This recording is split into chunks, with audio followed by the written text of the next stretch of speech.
Welcome to our YouTube channel.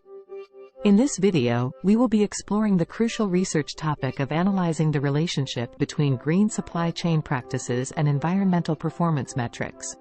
We'll delve into the importance of this research, discuss the components of Chapter 1 Introduction, Chapter 2 Literature Review, Chapter 3 Methodology, Chapter 4 Data Analysis, and conclude with the significance of the conclusion and recommendations. Let's get started. Importance of the research topic. Green supply chain practices have become increasingly important in today's environmentally conscious world. Companies are looking for ways to improve their environmental performance while maintaining efficient supply chain operations. Let's take the example of a multinational corporation that recently faced a scandal due to poor environmental practices within their supply chain. The negative impact on their reputation and the environment was immense, leading to financial losses and public scrutiny. This highlights the significance of our research, as it seeks to explore how adopting green supply chain practices can positively influence environmental performance metrics. Chapter 1 Introduction. Research problem. The research problem identifies the issue or gap that the study aims to address. An example of a research problem for our topic could be, despite increasing awareness of green supply chain practices, there is a lack of comprehensive understanding regarding their direct impact on environmental performance metrics. Research significance. The research significance explains why this study is essential and how it contributes to existing knowledge. For instance, this research will provide valuable insights into the connection between green supply chain practices and environmental performance, empowering businesses to make informed decisions that benefit both the environment and their bottom line. Research questions. Research questions guide the study and help focus the research. Here are 3 sample research questions. How do green supply chain practices impact a company's carbon footprint? What role do stakeholder collaborations play in implementing environmentally sustainable supply chain practices?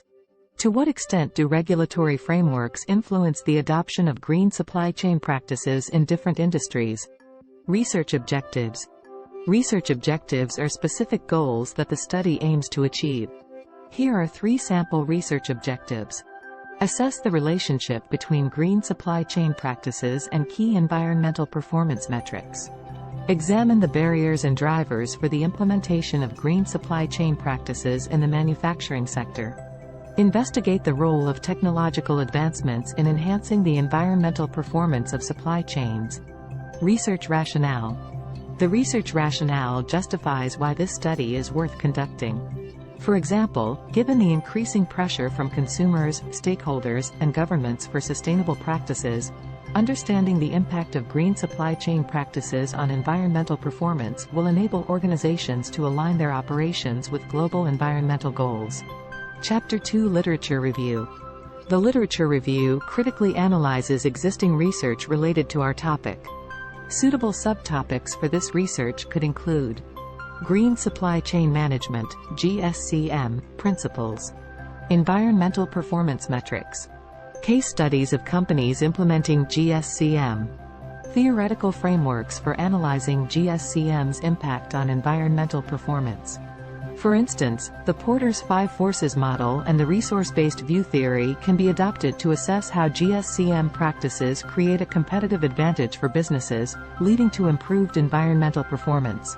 Furthermore, the triple bottom line theory can be used to understand how GSCM benefits not only a company's profitability but also its environmental and social impact. Chapter 3 Methodology. Suitable conceptual framework. A suitable conceptual framework for this research could include 3 independent variables: green supply chain practices, stakeholder collaboration, and regulatory environment. The dependent variable would be environmental performance metrics. Recommended research philosophy.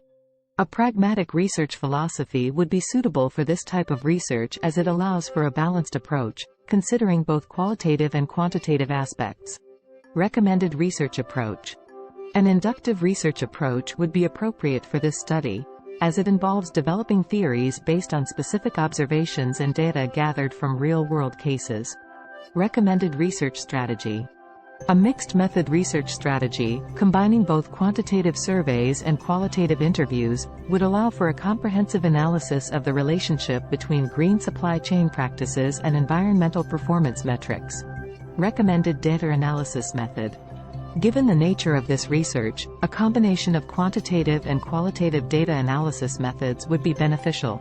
Quantitative data can be analyzed using statistical techniques such as regression analysis, while qualitative data can be subjected to thematic analysis. Ethical considerations.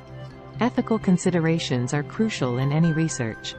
For example, ensuring the anonymity and consent of participants in interviews and surveys, especially when dealing with sensitive company data. Limitations and delimitations. It is essential to acknowledge the limitations and delimitations of the research. For instance, the study may be limited by the availability of data from certain industries or regions. The research may also be delimited to focus on specific environmental performance metrics, such as carbon emissions or waste reduction. Chapter 4: Data Analysis. Quantitative data analysis.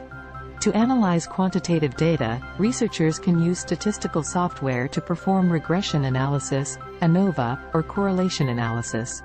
For instance, a sample size of 200 manufacturing companies could be surveyed to explore the relationship between their adoption of green supply chain practices and their carbon footprint. Qualitative data analysis.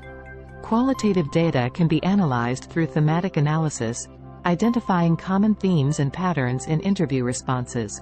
For example, a sample size of 20 supply chain managers could be interviewed to gain insights into the challenges and opportunities associated with implementing green supply chain practices. Chapter 5: Conclusion. The conclusion chapter summarizes the findings of the study and relates them back to the research questions and objectives. It helps to draw meaningful implications from the research findings. Chapter 6: Recommendations. The Recommendations chapter offers actionable suggestions based on the research findings. For this topic, suitable recommendations could include encouraging cross-industry collaborations to share best practices in green supply chain management, developing government policies that incentivize companies to adopt eco-friendly supply chain practices, investing in research and development of eco-friendly technologies to drive innovation in supply chain operations. Suggestions for future research. Future research in this area could explore the long-term financial impact of green supply chain practices on businesses, the influence of cultural factors on the adoption of green supply chain practices in different regions, the potential of blockchain technology in enhancing traceability and transparency in sustainable supply chains. And that concludes the relationship between green supply chain practices and environmental performance metrics. For access to a preliminary version of the research topic, please follow the hyperlink provided in the description. We hope you found this information valuable and informative. Don't forget to like, subscribe, and hit the notification bell for more research-related content. Thank you for watching.